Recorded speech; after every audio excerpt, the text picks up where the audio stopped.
ভালো লাগছে, সবাইকে পহেলা বৈশাখে আবারও শুনেছি।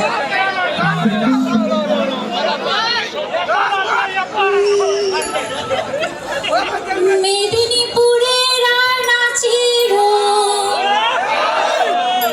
বাঁকুড়ার ফিতা চন্দন কইরা বাঁধলি মাথাটাও যে বাঁকা আরে কালো জলে জলাতলে সোনা আজ সারানা কাল সারানা আর যে মারসা নদীর ধারে সে বধু ছাই করোনা ধীরে ধীরে বাঁকা নদী কইছে মারমার আরে কালো জলে জলাতলে সোনা সোনা আজ সারানা কাল সারানা আর যে মারসা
Chila pale,